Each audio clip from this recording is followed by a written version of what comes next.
पहिए। ये हमारे पास एक गाड़ी है, दिख रही गाड़ी? क्या है ये? गाड़ी, साइकिल है ना? साइकिल में कितने पहिए लगे हैं? दो पहिए, मतलब चक्के है ना? यस। ये दो चक्के लगे हैं, इसमें से हमने एक चक्का निकाल दिया सामने वाला। यस। एक पहिया हो गया। यस। इस पहिए में देखो अच्छे से, ये एक्सल है, एक्सल में बहुत सारे स्पोक लगे हुए हैं। स्पोक दिख रहे हैं? स्पोक जानते हो कि नहीं? Yes sir. ये स्पोक हो गए, ठीक है। ये जो पहिया है ये हमारे को किस प्रकार से दिख रहा है? गोल वृत्त के जैसा, है ना? तो वृत्त में हमारे पास एक बिंदु होता है जहाँ पर ये स्पोक फिट होते हैं, नहीं क्या? बिंदु होता है, उस बिंदु को बोलते हैं वृत्त का केंद्र। वृत्त के केंद्र से जो चक्के है या वृत्त है, वृत्त के लास्टी जगह पर जो है मिलता है, एक छोर से दूसरी छोर, है ना? तो बिंदु से एक छोर पर जब मिलता है तो उसको कहते हैं त्रिज्या को जो और क्या कहते हैं? अर्धव्यास। क्या कहते हैं? अर्धव्यास। अगर यही बिंदु, इसी बिंदु से एक छोर पर दूसरी रेखा जाती है, उसी प्रकार अगर इसी बिंदु से दूसरे छोर पर और एक रेखा जाती है तो उसे हम क्या कहेंगे? क्या कहेंगे उसको? व्यास। त्रिज्या या अर्धव्यास का डबल हो जाएगा, त्रिज्या का डबल हो जाएगा, तो उसको बोलेंगे व्यास। अर्धव्यास जब पूर्ण हो जाएगा तो उसको बोलेंगे व्यास। क्या बोलेंगे? तो हमको ये याद रखना है कि दो त्रिज्या मिलकर ही एक व्यास बनता है। दो त्रिज्या 5-5 में अगर सीधी जाएगी, लाइन जाएगी तो वो व्यास कहलाएगी, ठीक है। और त्रिज्या को हम कैसे दर्शाते हैं? आर से दर्शाते हैं। उसी प्रकार व्यास को भी डी से दर्शाते हैं। कैसे दर्शाते हैं? डी से।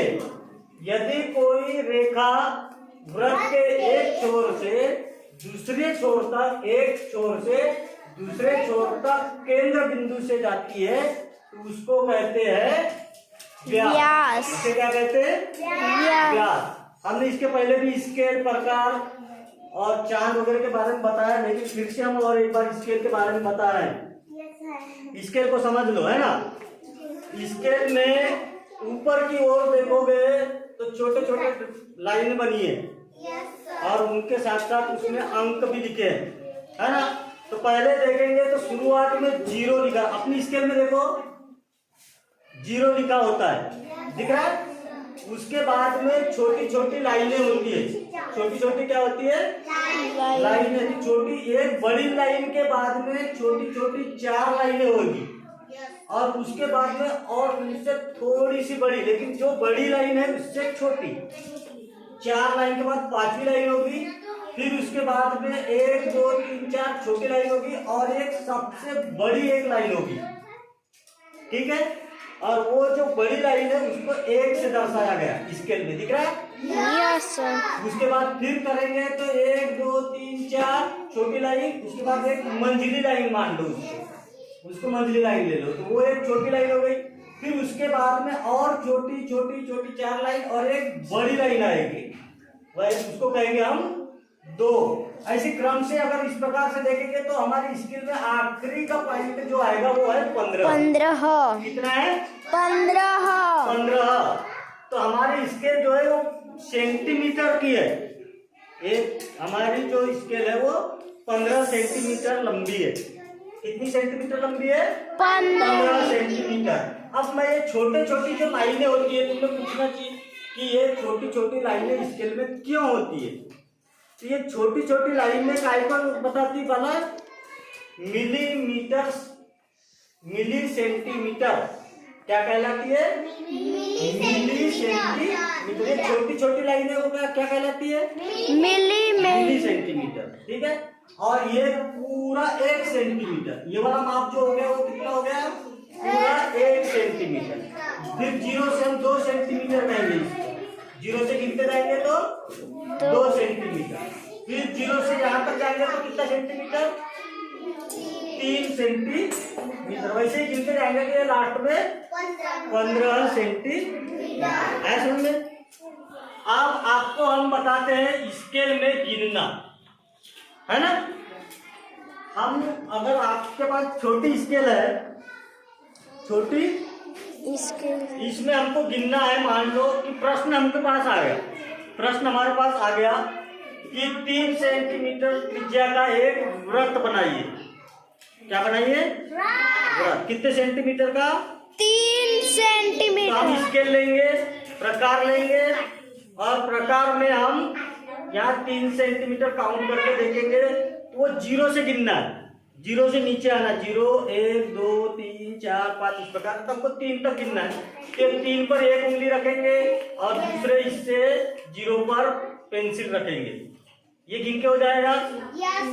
अब इतना गिनने के बाद में हम इसको अपने कागज पर रखेंगे, कापी में, और पूरा का पूरा ऐसा राउंड लगवाएंगे, गोल, पूरा का पूरा गोल लगवाएंगे। अब आपकी कापी छोटी, मेरी कापी बड़ी, आपका प्रकार छोटा, मेरा प्रकार भी कैसा होना चाहिए? बड़ा। जब कापी बड़ी है तो प्रकार भी।